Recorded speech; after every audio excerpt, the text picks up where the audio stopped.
What would you do if you stumbled upon $100 million worth of diamonds? Well, for Leonardo Notarbartolo, that wasn't a hypothetical question.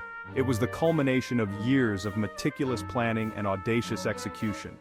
But how did this Italian charmer pull off what many call the heist of the century? Buckle up, folks, because this tale is about to take you on a wild ride through the glittering world of Antwerp's Diamond District.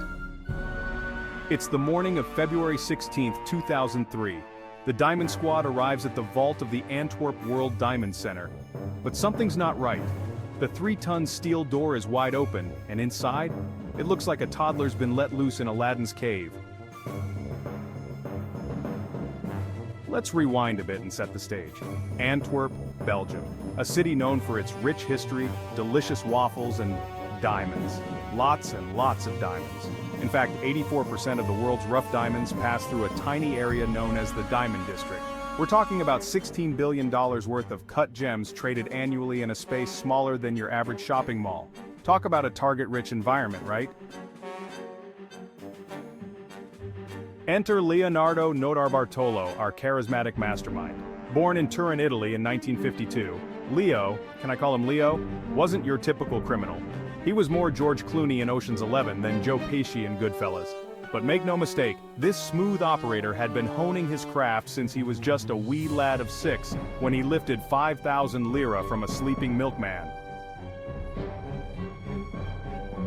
But how do you get close enough to the world's most secure vault to even start planning a heist? Well, if you're Leo, you rent an office in the very building you're planning to rob. Genius or madness? Why not both? For 2 whole years, Leo played the part of a respectable Italian gem merchant, schmoozing with staff and carefully studying every nook and cranny of the building. Talk about dedication to your craft, but the real magic happened when Leo got his hands on a pen with a hidden camera. Q-Branch, eat your heart out. With this tiny gadget, he managed to snap hundreds of photos of the vault and its surroundings. Can you imagine the adrenaline rush? One wrong move and it's game over before it even begins. Using these photos, Leo's team built an exact replica of the vault in a warehouse. Fast forward to the night of February 15, 2003. The team arrives in a rented Peugeot 307. Not exactly your typical getaway car, is it? While Leo keeps watch, the others slip into a derelict office building next door. Using a ladder and a homemade polyester shield, MacGyver would be proud, they bypass the thermal sensors and break into the Diamond Center. Now, remember those 10 layers of security I mentioned earlier? Well, our intrepid thieves had a trick up their sleeve for each one. They covered cameras, maintained magnetic fields with custom-made devices, and even found the vault's master key just hanging in a nearby room. I mean, come on! That's like hiding your house key under the doormat. Working in pitch darkness to avoid triggering light sensors, they cracked open the vault and disabled the remaining alarms. Then, using a hand crank drill, to avoid setting off seismic sensors, they opened 123 of the 189 safety deposit boxes. By 5:30 a.m., they were driving away with duffel bags full of diamonds, gold, and cash. Mission accomplished, right? Well, not quite. You see, even the most brilliant plans can be undone by the simplest mistakes. In this case, it was a half-eaten salami sandwich. Yes, you heard that right. While trying to burn evidence in the woods, Speedy, living up to his name, had a nervous breakdown and scattered everything around.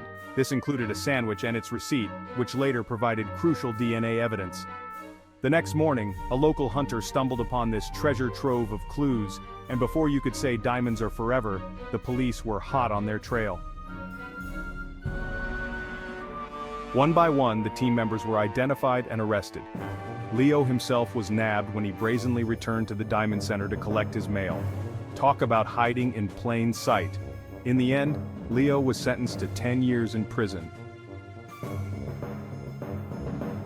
Years later, he claimed the whole thing was an elaborate insurance scam orchestrated by a wealthy diamond dealer. True confession or clever misdirection? We may never know. And what about the diamonds? Well, that's the $100 million question. To this day, most of the loot remains unaccounted for. So the next time you're admiring a particularly sparkly diamond, who knows? You might be looking at a piece of history from the greatest diamond heist the world has ever seen. In the end, Leo and his team proved that with enough planning, a dash of ingenuity, and a sprinkle of luck, even the world's most secure vault isn't impenetrable. But they also showed that no matter how perfect the crime, it's often the smallest details that trip you up. So remember folks, if you're planning a heist, which by the way I absolutely do not recommend, maybe skip the salami sandwich. Just a thought. If you enjoyed this tantalizing tale of crime and cunning, please like, subscribe, and click the notification bell. We have more captivating stories for you. Thank you for watching, and see you in the next video. Goodbye.